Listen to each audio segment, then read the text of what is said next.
then if you're doing a simple task with somebody, where that other somebody has the opportunity to penalize you if you're not adhering to, if you're not participating, your productivity is going to go up 100 to 300%. Right. So there's a lot of nuance that I think is being discovered and unpacked now as technology improves. And that was Taylor Jacobson. What we do know is he's the CEO and founder of Focusmate, a startup that focuses on enhancing remote work by the use of video to stimulate accountability. In this fascinating episode, Taylor's going to talk to us about the unforeseen challenges that come with remote working and how using technology to work with other people can not only help us get work done, it can also help us to do our very best work. But before we start with the show, I want to welcome you all to Digital Mindfulness. On this show, we bring together experts from around the world who focus on discovering and creating time well spent digital experiences. Over the past 4 years, we've brought together global thought leaders to discuss the latest thinking on topics as diverse as digital wellness, ethical computing, digital detoxing, mindful technology, information overload, children and technology, and much, much more. To find out more about us and to join our growing international community, go to digitalmindfulness.net, where you'll find some required listening podcasts and also links and information to our upcoming international events. Okay, let's get on with the show. I hope you enjoy listening to Taylor Jacobson. Taylor, welcome to Digital Mindfulness. Thanks so much for coming on the show. Thank you, Lawrence. Likewise. So, Taylor, tell the audience, if you would, a little bit about yourself, and in particular, what was the idea behind Focusmate? Absolutely. I guess where my story really, where the plot really thickens and kind of the real genesis for me is 2011. I'm working in India. I'm working for a NGO over there, and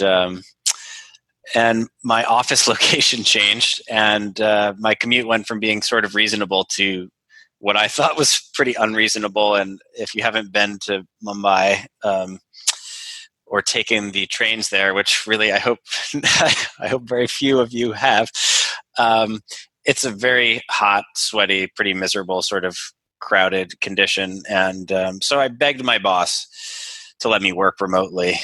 And she wasn't really a big fan of it, but I just kind of insisted. And so I started working remotely, and pretty immediately my productivity tanked.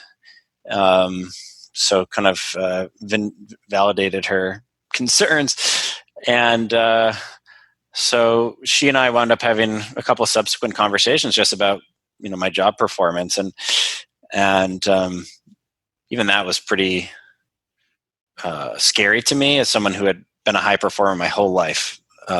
Went to Duke, started my career in management consulting, like really kind of jumping through all those top hoops. And then suddenly I was having this sort of career performance issue. And eventually, although she didn't fire me, she sort of said, "This isn't really working out.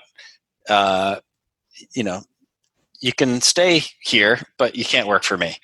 So it was about as close to getting fired as you can get. And I wound up just leaving, maybe just to preserve some of my pride or something. But that was a really conspicuous failure, and the first one of that type my whole life.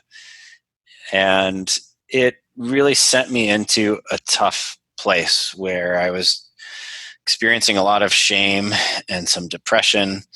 And at that time, I decided it was a good opportunity also to start my first startup, meaning I was continuing to work alone from home with even less accountability than I'd had when I was employed.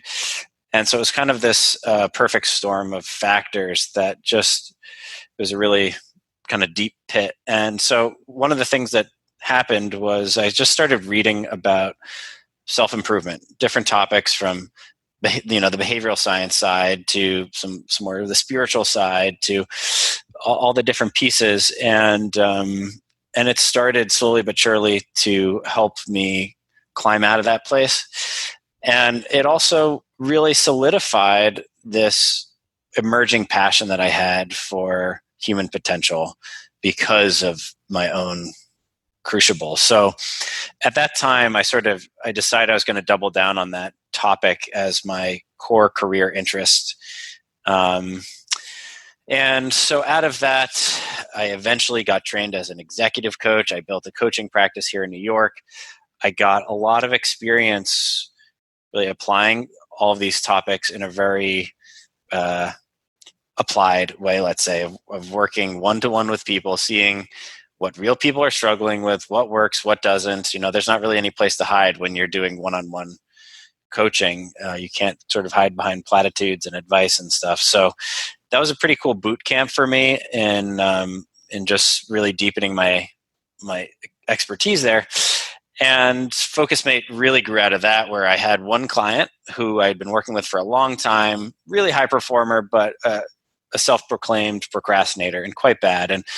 And he had this investor presentation that was coming up, and at one point he called me up and he said, I'm now like way beyond the sort of emergency point of I needed to have this presentation ready a long time ago. It's now 2 weeks away. I'm screwed. What should I do? And honestly, I didn't even know what to tell him. Like, I'd given him every bit of great coaching I could possibly muster, and we were sort of dead in the water. And then we just had this idea that I thought, let's just get on Skype together for a couple hours, and I'm not going to coach you at all. I'm going to sit there with you, and I'm actually going to work on a blog post that I have been procrastinating. So this will be a productive time for me, but I'm going to sit there and just hold your feet to the fire to get your presentation done. And so we did that. We showed up on Skype. We spent the first couple of minutes just getting real detailed about what each of us were going to do. And we just got to work. And 2 hours flew by. And by the end, both of us kind of had our hair blown back by like, wow, I don't think either of us has ever been this productive before. So that was kind of the light bulb moment. And he and I started doing that every day. He eventually got his presentation done. But that was kind of the initial spark of this notion of like, is there an even deeper way to be held accountable and to be supported to just overcome your own, mishigas? I think this is a really fascinating story. And I love the idea that, that you worked hard and you were much more productive when you were on Skype and it was just something that you fell upon. But I wonder if you can talk about productivity just a little bit, because I think anyone listening to this would just think that actually your productivity would improve when you went away from the stresses of the office. But in your words, your productivity tanked as soon as you went remote, and you just couldn't get work done. But why do you think that was? Why do you think it was being remote that caused your productivity to level out so dramatically? It's a great question. Without a doubt, there are awesome benefits to working remotely, and I've been doing it since then for many of those reasons. Just the autonomy is amazing, and I think sometimes taking a nap in the middle of the day is the absolute best thing you can do, or going for a walk or working out, or sometimes you just got to like run an errand. And I think it's a better way to live, I don't mean that in a moral sense. But what are the challenges? I think at a high level, the challenge is that we're really social creatures and it's really hard to be alone. And, thanks to all the wonderful technology we have now, we still have access to basically all of the distractions. We don't have people coming up to us and tapping us on the shoulder. So, that's one distraction that's not there. But I think just to kind of boil it down to one example, when I say we're social creatures, we behave differently when we're around other people. So when we're at the office, we're maybe not hyper conscious of it, but we are certainly aware that we're surrounded by other people, and we're aware that we're being sort of perceived in some way, and we want to manage that image. We're tribal, right? So we're managing how our role, our position within every single tribe that we're part of, and certainly our work tribe is a really, really powerful one. So,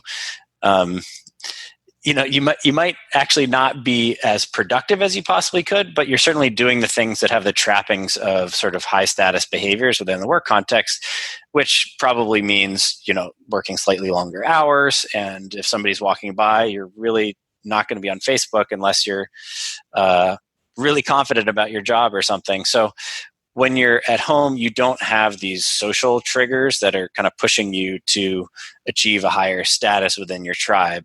You're aware that you need to perform because you got to keep your job, you got to pay your bills. If whether you have a job or you're a freelancer or whatever, you're aware of those pressures. But the way our brains are wired, those are actually very abstract concepts to us. Like money is a very abstract concept. There's nothing in evolutionary psychology about money. There's something about eating. There's something about, sex or, those are some primal things, but I think fears around keeping a job, it's just too abstract. So when you're alone, you kind of can fall into this, I think we're more susceptible to responding to some of our like base and emotional desires to, procrastinate, basically. I think that's a really incredibly important thing that you've just said, that on the one hand, you've got homeostasis. Your body just wants to stay in an optimal state where it's not being put under threat, it's not being put under any kind of stress whatsoever. So it might default to isolationism. But actually, for millennia, we have been social animals, and all of the social proof and the approval that we get from doing good work is behind a lot of our drives to go out there and do meaningful things in the shape of our everyday work. Absolutely. Actually, you just reminded me of a cool study I just saw, that actually a low pressure environment is optimal for creativity. So you don't want to have high pressure, that kind of sends our brains into a frenzy.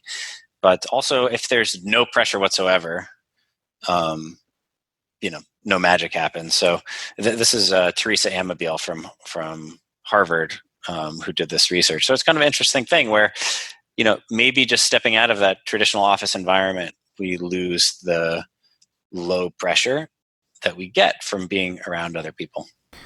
Well, one of the other things he talks about is that being in an office environment and being around other people when we work, it gives us a strong sense of accountability. And that serves as a really strong motivator for people doing good work, or at least completing tasks. But I wonder if you can just talk to that, actually, the role of accountability in doing good work. Yeah. So maybe it's helpful if we just step back for a second, and I'll just share a little bit about what Focusmate is and what it does. Very simply, Focusmate is productivity software.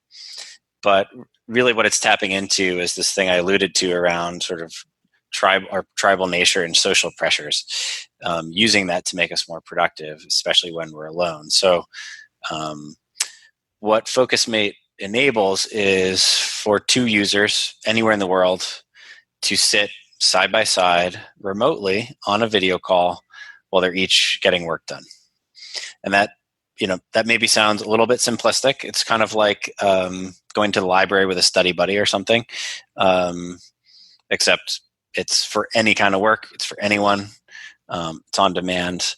And we have a very carefully structured interaction that kind of bakes in a bunch of different behavioral triggers that essentially guarantee that when you have a Focusmate session, you're going to get your work done. You're going to achieve your goal.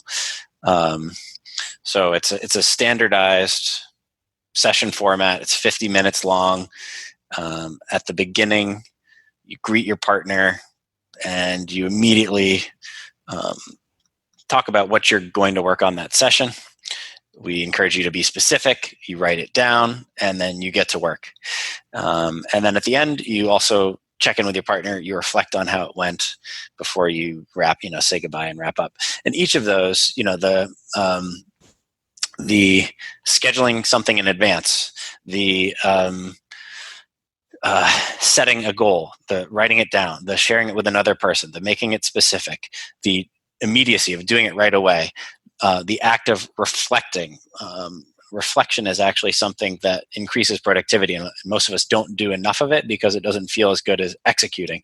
So each of those is a very intentional layer to the experience, and you add it all up and boom, it's magic productivity. So that's how Focusmate works on a really simple level. But you asked a question around accountability and why that's important. And I think it just comes back to us being social animals. I think as a good example, like financial incentives or financial accountability is something that I think occurs to us much more intuitively, or maybe has been sort of more popularized by previous apps. And, it's the conversation about bonuses and, salespeople get compensated based on commissions. And so there's a very long-standing dialogue around like financial accountability, financial incentives. So what we're talking about is basically social accountability. At least that's what we call it, where just like how can we use other people to support us? And I think, Focusmate is just one really small example of this. But I think, it's present everywhere. So just yesterday, I was talking to one of my colleagues about how I've started to substitute coffee or drinks as a way of networking and meeting friends and any social interaction with saying, hey, do you happen to run or jog, or do you want to have this meeting while running? And it's not just like a healthy substitution of a drink for a run. It's actually an accountability structure where now I have an appointment for a meeting where I'm definitely going to go for a run, or I'm going to go for a walk or something that is healthy for me because of the accountability of showing up and doing it with another person. Or, some sort of popular or well-known examples, Weight Watchers. Why did they get so big? Why is it such a well-known brand? A lot of it, I would assert, is because they came up with this idea of groups, that you go through this experience of trying to lose weight with a group of other people. And, voila, like that's effective. Same with Alcoholics Anonymous or AA, some of these types of groups where that's the only kind of concept that's really being engineered there is you start to build relationships and people know if you're not there. And AA, they also have this idea of sponsors. Another example I love is CrossFit, which has blown up across the globe. And although I don't do CrossFit, one thing I think they do really well is they really deeply focus on fostering community. And that's one of the reasons why some people love it and some people hate it, is like you're either in or you're out. But when you're really in, and in this case in CrossFit, like you're going to feel guilty when you don't show up. And that's not because of there may be a piece of financial component there, but when we really feel bad, it's often because of a relational component, a social component. I wonder, Taylor, if you can explain whether that sense of accountability is stronger because of the presence of video, right? Whether if I'm online with someone using chat, for example, and we're just texting each other, but I know they're there working, would I feel more accountable to complete my task with that person through Messenger or chat? Or would that be sense of accountability be stronger because of video and I'm actually able to see that person? It's a great question. I would say our experience and my intuition around it is yes.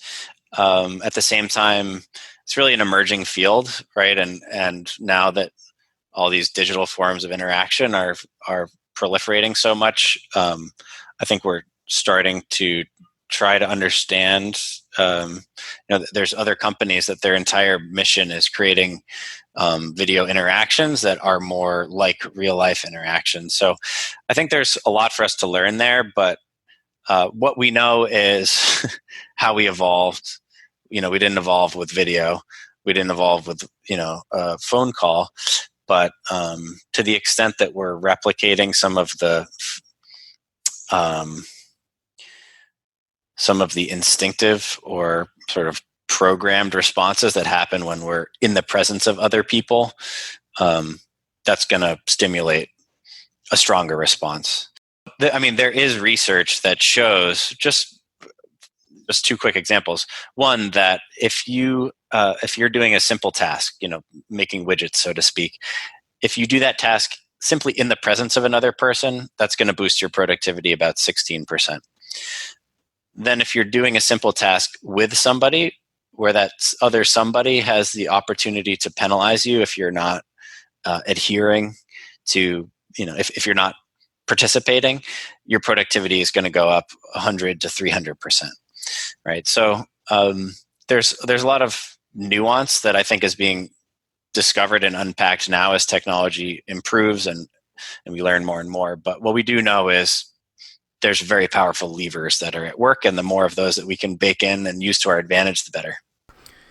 I'm always fascinated by the innovative use of persuasive technologies, because this is exactly what you're doing here by using technologies that harness these human psychological triggers to get people to collaborate, to empathize with one another, and then to complete complex tasks together. This is just a really important thing, and this is contrary, I think, to a lot of the mainstream media coverage of persuasive technologies, and again, rightly so, where that kind of technology is used to grab people and to encourage increased usage of a particular technology, whereas you're using the same triggers for a good purpose. Well said. Yeah, I think, it's easy to spin a story about something, but if we look at it objectively, there is no moral value to the existence of these triggers. This is just how we are. And I think it's to our benefit to embrace that that's how we are. Like, I think we like to think of ourselves as rational creatures, but we're not. We respond to these triggers for better or for worse. And so just embracing that and saying, okay, I know that I might lean towards buying a Nike instead of a New Balance because I think it's cooler. And, that sends a signal to other people around me, and I like that signal that it sends. So is that rational? Probably not, but that's how we are. So let's embrace it and figure out how to use it to our advantage. And a lot of companies have used that in ways that we may not feel good about because they're addicting us to behaviors that we don't actually want to do. But the trigger that's at work, that is neither good nor bad. So let's go back and talk a little bit about Focusmate, because if I don't know somebody who necessarily wants to complete a task or sit down in front of their screen and work with me, how would I find someone then to get me to work in collaboration and finish a task? Yeah, so the beauty of Focusmate is there's no coordination required. It's basically like managing your calendar, where you open your Focusmate account and you say, this is when I want to get some work done. And you schedule some appointments, and the rest is taken care of for you. And what we're building is the ability to really deeply customize that experience so that you're working with the people that you want to be working with based on, I had a really good vibe with Lawrence. I'd like to work with Lawrence more often. Nice. And we're going to recommend other partners to you based on your preferences and around who you want to work with and also how you like to work. So that in a way, it's sort of replicating the experience of, I do have a study buddy or somebody that I really like to work with, except we're going to help you discover a lot of those people. And if you have somebody like that in real life, if you're lucky, maybe they live down the block and you can meet at a cafe, but maybe actually they live across the country or across the world. And so you can also incorporate them into your Focusmate tribe as well. Okay, that's great. So I'm using Focusmate now and have been using it for a while, but how would I measure success? Is it simply just in the number of tasks that I complete with someone? Oh, I would say that it is very tangible. um, yeah, by and large, the difference is, I think for most of our users, it's night and day. So you'll be able to tell because, tiny little experiences in the moment when you notice a thought that's like, oh, I would love to blank. It's sort of like go to the kitchen or go to Facebook or whatever. And there's this other opposing force that you feel when you're on a Focusmate session that just pulls you back in. So I'd say it's tangible both in the sense of like you'll do one or two of these appointments and you'll say, gosh, like I was really on task and I got the stuff done that I wanted to get done. And then it's also tangible just in those tiny little those moments of noticing yourself behaving in a way that is in line with your goals. In our internal surveys, 100% of Focusmate users say that it improves their productivity. 96% say it improves their productivity by at least half.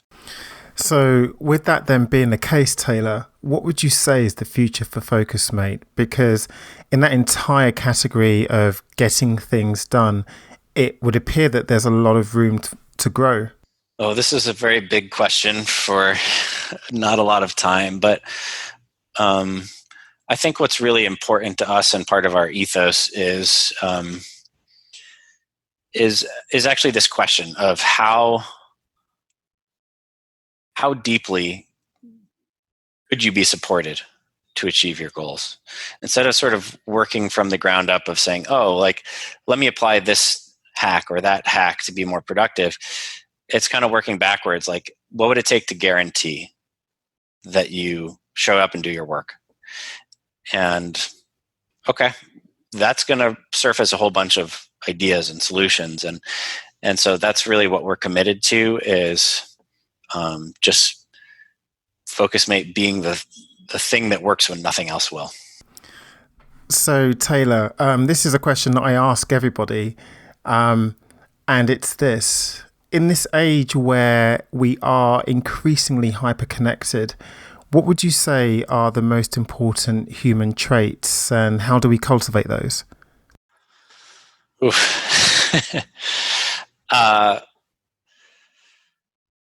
Well, I will answer personally, and because I think the answer can be driven by our values, and we all have different values. But for me, it's really the ability and desire to learn and to just continuously improve. And for me, that comes from I probably my biggest fear in life is just not fulfilling my potential, and so that drives a lot of my choices. But and I have this very acute sense of life being short and wanting to do all the things. But so I think that recognizing that we are fluid creatures and that we have the ability to learn is really a useful kind of awareness. And that awareness is a skill unto itself, because then you have these experiences of failure. I'll walk out of a meeting where I just felt like, God, I feel really bad right now. Like I know I could have done better in that meeting. And when you have that skill of just telling yourself, I'm growing constantly, and that's just where I am now, and I did the best I could given where I am now, it allows you to really be more forgiving with yourself.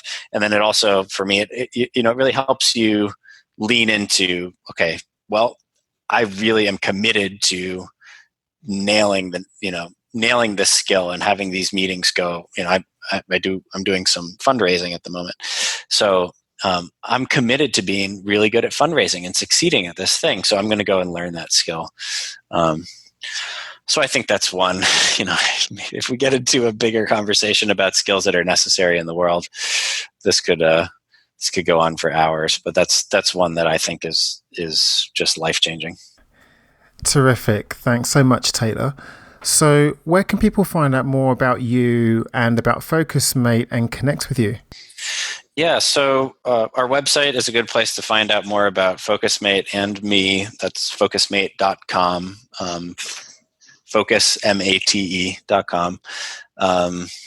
So that's probably a good starting point. You can also shoot me an email. The easiest way to reach me there is just CEO@focusmate.com. Well, thanks so much for spending time with us today and telling us much more about the product that you're working on and your journey to it. And I wish you all the very best with it. Thanks so much, Lawrence. Really appreciate you having me on here.